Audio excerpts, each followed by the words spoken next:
So, here we are. Map 2. Game number 4 between Acer and Missing in Action.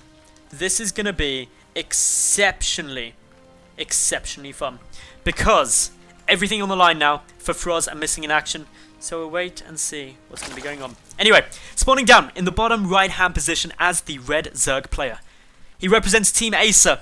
Won game number 1 and is one map away from securing his team the third place spot in the ESL Euro Series. It's ParanOid. And his opponent, up in the top left, the yellow Terran player, representing Missing in Action. So much pressure on his shoulders. He has to win this game. He has to win the game after that, just to take it to the ace match. To put all the pressure back on Starbuck, who won the first series and the only series Missing in Action have won so far tonight. If he wins this though, he'll be a hero. It's Frozz. He's getting an early gas and therefore going to be opening Reapers on Deadless Point. Deadless Point is a map we don't see too often because of this. The biggest ramp ever. This ramp is so large, it is probably the punchline of a lot of your mama jokes. But regardless, it's not a PvZ. There's no protest on here, so they're pretty happy. For the moment though, ParanOid, he's just chilling, getting down a hatch first, as you do, because that's always cool. Getting down a hatch first, it's what you like. It's always good. If you get it, happy times, because it means that yay, everything is good news for you. I'm just trying to confirm the prize money for this tournament, just because I'm suddenly panicking that I've got it all wrong. I'm sure it's 1,000 euros, as I check desperately, but no, I can't find it, so I feel a bit stupid now. Regardless though, this game is going pretty cool. First Marine is out. No Reaper actually following this up, so it seems I was incorrect there. It's not going to be a Reaper play. Instead, it's going to be probably a quick factory. It should get started up nice and soon. Maybe going into some Banshee as well, just for an uber aggressive opening. If we take a quick little peek over at ParanOid's side, he's got a few drones there, just making sure everything looking pretty safe, pretty steady, and yeah, everything is looking fairly happy. Now, factory coming down, reactor of course on its way too, because that just means that you can get double helium production out for anyone who doesn't know.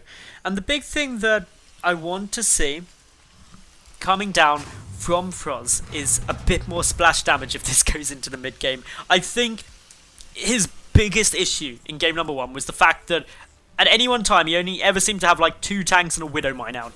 He had no way to deal with Banelings. Admittedly, on one of the big pushes, ParanOid helped him out by not making any Banelings. Nearly made things a bit dicey for him. But yeah, a couple of splash units, mines or tanks, just to deal with the Lings and Banelings would have been good. But he decided to play it hard mode, and then once he lost the medevacs, he was in trouble. This game though, things looking alright. We still got a decent amount of gas income. 2 Hellions coming out, and there's a tech lab, so it looks like we probably won't be getting at least super early Banshee out. Generally, if you're going to be getting Banshee, you start the starport before the tech lab, and the reason for that is because the tech lab takes less time to build. Whether or not we do see something strange though, you never know. Over at ParanOid's side, double spine crawler, so he's anticipating some pressure. We look at his version, he's seeing that the natural base is down a bit late. He doesn't know about what else is coming down, but he can suspect that it's gonna be some type of awkward, annoying play. Maybe some Hellions, as it is. He's now confirmed that anyway, so he knows that actually things are going to be coming in. So, all in all, 3 queens there, 2 spine crawlers, not going to do too much. At least 2 Hellions won't there. Like, 1 could maybe get through. Small gap here. I'd like to see the queens staying actually a bit higher as opposed to down the back, because there are spines around here. Rotron coming down as well, just tightening up that rear passage, and I realise I'm going to regret saying tightening the rear passage, because that's going to make Twitch chat go a bit funny. Anyway, this is all looking pretty cool. Of course, Stim coming down here. Rotron just helps deal with the Hellions, no sign of a lair as of yet. ParanOid stopped gas production, just starting in back up now, realising he needs some of that in order to use Roaches. The Hellions just going straight through, no wall off. Oh no, there is a wall off, there's a couple of Lings there, nicely done, and the Queens from behind, they trap all of the Hellions. This is painful to watch, because unfortunately these Hellions are dead. The drones pulled back, the spine crawler's just picking away at everything, and that did 0 damage. Lovely control there, coming out for the beautiful Mr. Frozz.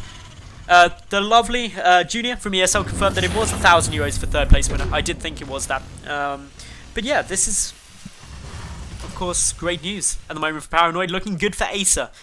But it's not over yet. That was not game winning. That was just ParanOid saying, do you know what? I take your Hellions and I destroy them.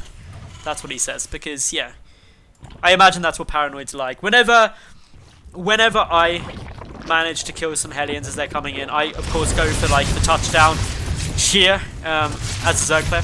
But still, an attempt to come in yet again. He's building creep tubers, taking some damage. Nice use of the line of fire there, trying to pick off all of them. 2 managing to stay up with just a few health, though. 3 active creep tubers remaining. That's all good for ParanOid. Meanwhile, if we take a quick peek over at Frozz's base, he's adding in some more barracks.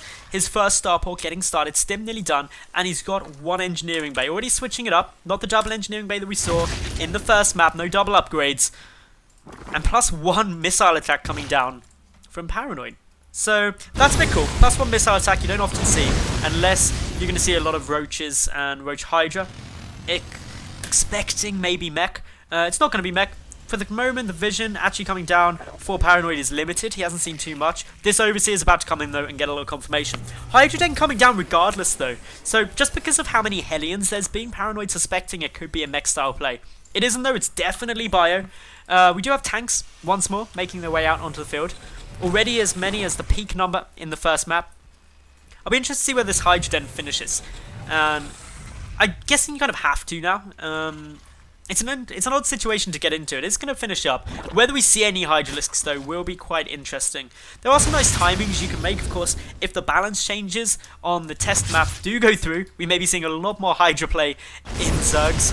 But, well, in come the Hellions, going to rotate a couple more drones. 6 have now been taken down. That's actually a good number more there as well. 8 straight away. Good control is looking pretty good. And, well, no Hydralisks out of the air. Roach speed is pretty much done, though. Plus 1 missile attack nearly finished. Over though, at Frozz's side, he's just still adding as much as he can. That Overseer just chilling, having a bit of a good time. We do have another barracks adding in, still just 2 bases for the Terran player for the moment. Nothing else really getting too exciting for either player. 1 Hellion trying to sneak round, realizes that there's a spine, and now just waits for his inevitable. Is this Hellion actually going to survive? This Hellion is just like, oh. Hellion! Hellion, you could have survived there. What a poor Hellion. Anyway, Overseer getting pushed back. We do have... Is that an SCV pool? No, it's not. Just a nice little move out. 11-minute push with 2 medevacs. All looking steady. Plus 1 stim. Combat shield done. And a few tanks. So, just a general standard play. Moving in still. Having a bit more fun. Creep getting pushed back. In terms of defense, well, there's 7 roaches. 11 Hydralisks are about to pop. But Hydras and roaches don't deal that well against Biotank. It's just not ideal. A couple of spine crawlers coming down, but Frozz hitting with a nice timing push. The tanks siege up, blocking any reinforcements from coming through. They'll take a ton of siege damage. The roaches take monstrous amounts of fire from those tanks. The few Hydras that do make it through, gonna try and make it over towards those tanks, but the infantry able to pick them off quickly. ParanOid is in a lot of trouble. He's getting down 14 roaches. Is it gonna be enough here? Well, the 3rd hatchery, it's gonna fall. That's guaranteed. Reinforcements trying to come through. ParanOid supply plummeting. GG is called, and Frozz, he levels out this series to 1-1 and takes it to the ace game. And that means things start getting a little bit tense.